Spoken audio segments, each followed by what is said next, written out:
Olá, pessoal! Somos acadêmicas de enfermagem da Faculdade SESMAC do Sertão e estamos cursando a disciplina de Atenção Integral à Saúde da Mulher 1.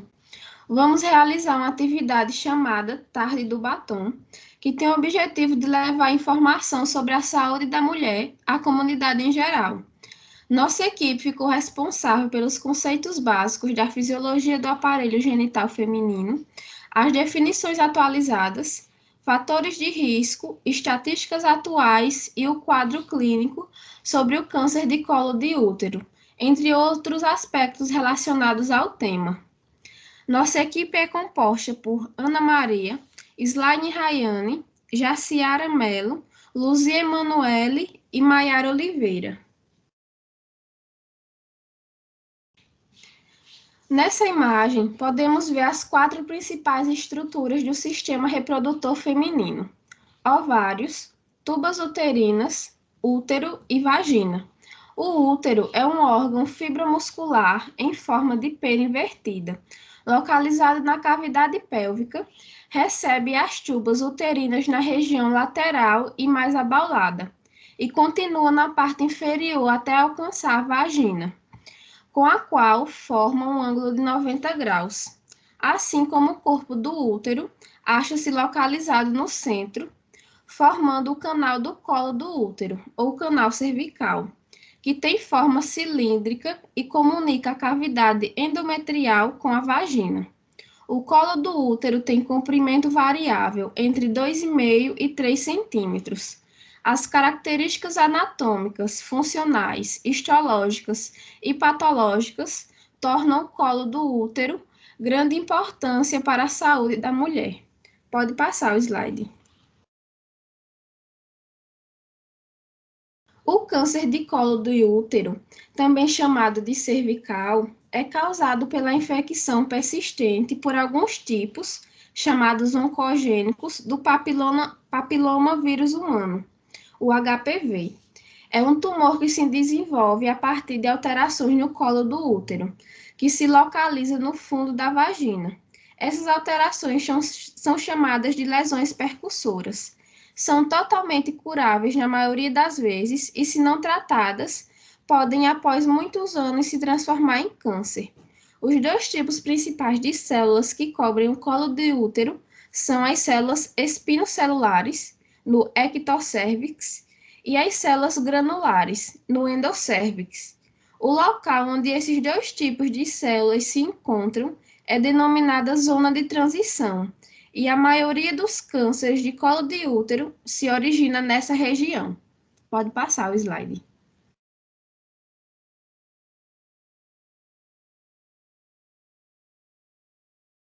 Fatores de risco. Um fator de risco é algo que afeta a sua chance de contrair uma doença como o câncer. Diferentes tipos de câncer apresentam diferentes fatores de risco. Embora os fatores de risco possam influenciar o desenvolvimento do câncer, a maioria não causa diretamente a doença. Algumas pessoas com vários fatores de risco nunca desenvolverão câncer, enquanto outros, sem fatores de risco conhecido, poderão fazê-lo. Ter um fator de risco, ou mesmo vários, não significa que você vai ter uma doença como o câncer. Muitas mulheres que contraem a doença podem não estar sujeitas a nenhum fator de risco conhecido. Se uma pessoa com câncer de colo do útero tem algum fator de risco, muitas vezes é muito difícil saber o quanto esse fator ele pode ter contribuído para o desenvolvimento da doença. Entretanto, é importante conhecer os fatores de risco que não podem ser alterados, para que as mulheres que têm esses fatores façam exames de rastreamento regulares para diagnosticar precocemente o câncer do colo de útero.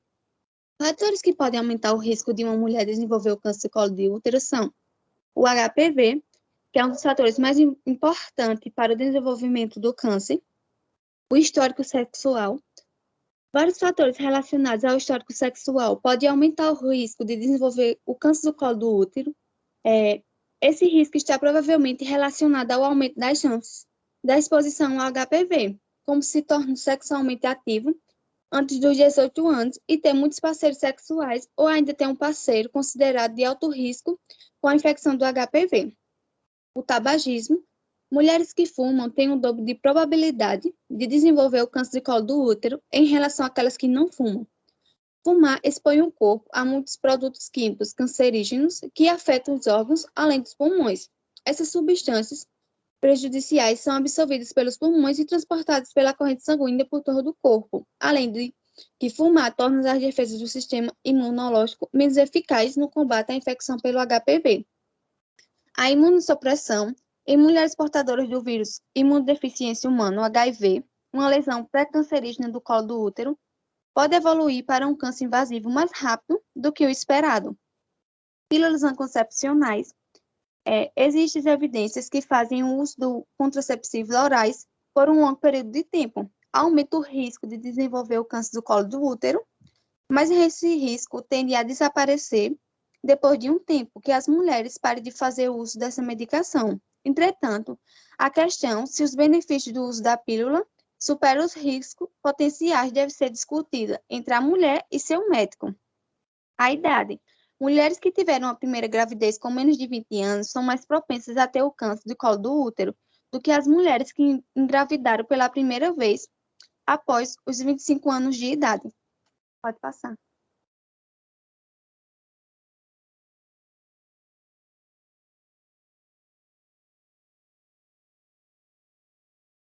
Principais tipos de câncer de colo de útero. Os principais tipos de câncer de colo de útero são os carcinoma, espinocelular e o adenocarcinoma. 90% dos cânceres de colo do útero são de carcinomas espinocelulares. Esses cânceres se desenvolvem a partir de células do ectocervix e as células cancerígenas têm características de células escamosas sobre o microscópio. A maioria dos outros tipos de câncer de colo do útero são adenocarcinomas, são tumores que se desenvolvem a partir de células das glândulas. O adenocarcinoma de colo do útero se desenvolve a partir das células glandulares produtoras de muco do endocérvix. Com menos frequência estão os cânceres de colo do útero que têm características comuns aos carcinomas espinocelulares e adenocarcinomas. São os denominados carcinomas adenoescamosos ou carcinomas mistos.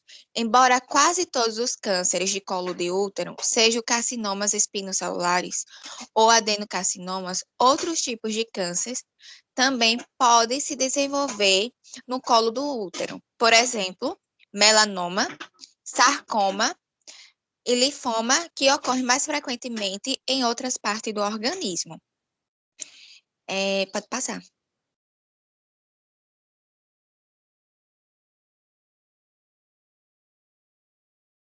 Os HPVs são espécies específicas podendo infectar anfíbios, pássaros e mamíferos.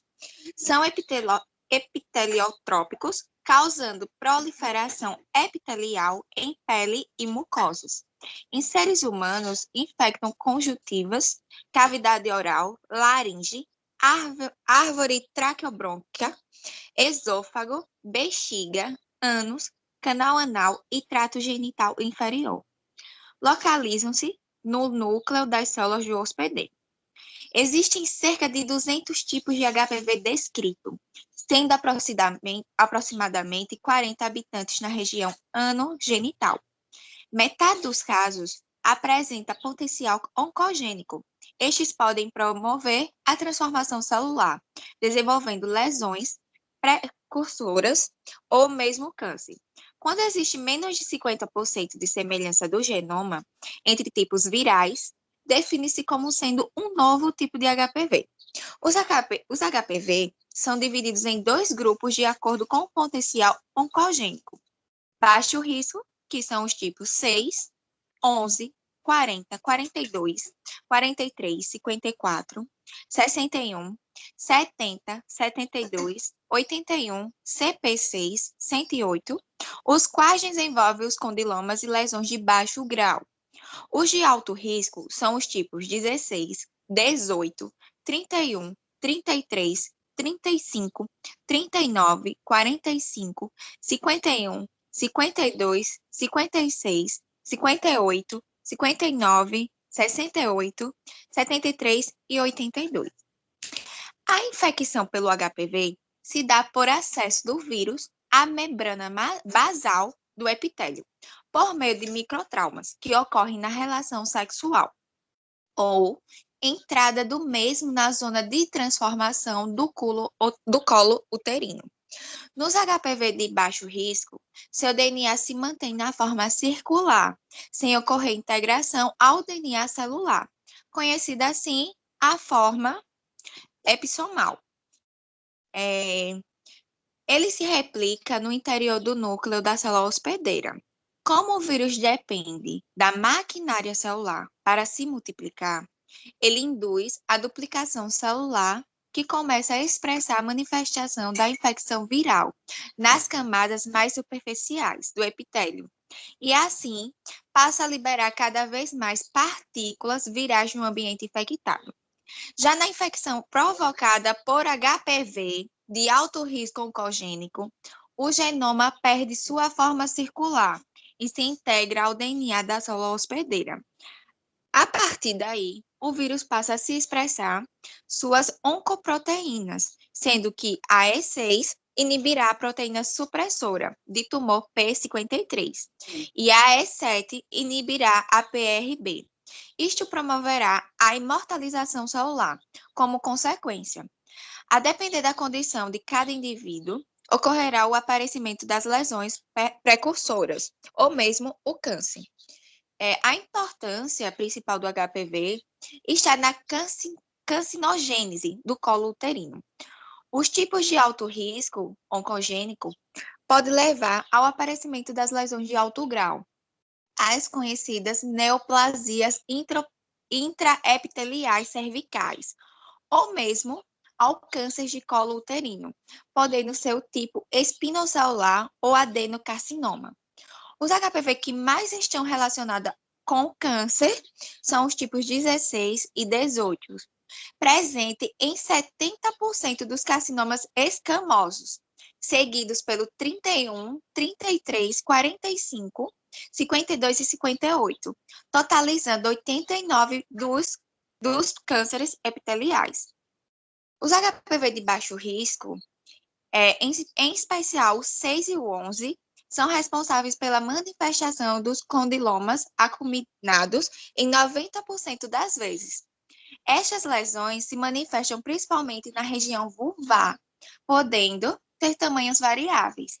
As lesões de vaginas, neoplasias intraepiteliais vaginais e vulva, menos frequentes as de colo, também são induzidas principalmente pelos HPV de alto risco oncogênico.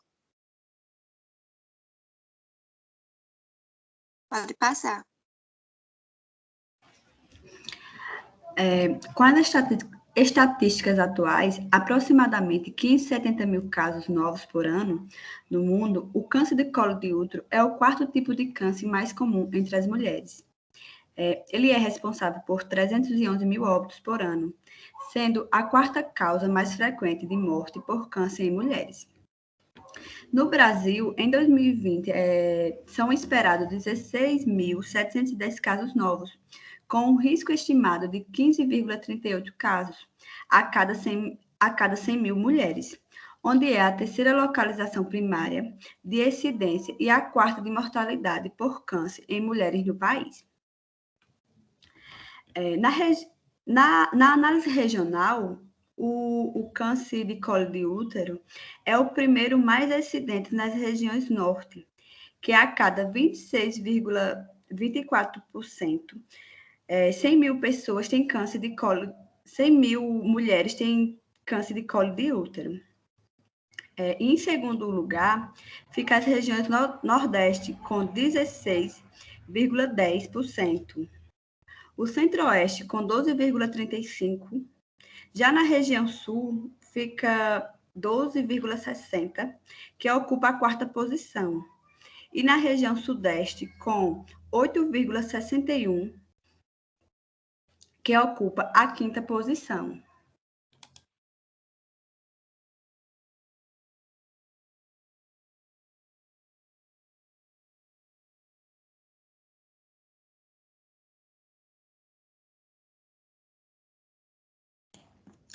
No quadro clínico, as lesões pré-cancerígenas do colo do útero, que são as células na zona de transição, elas não se transformam repentinamente em câncer.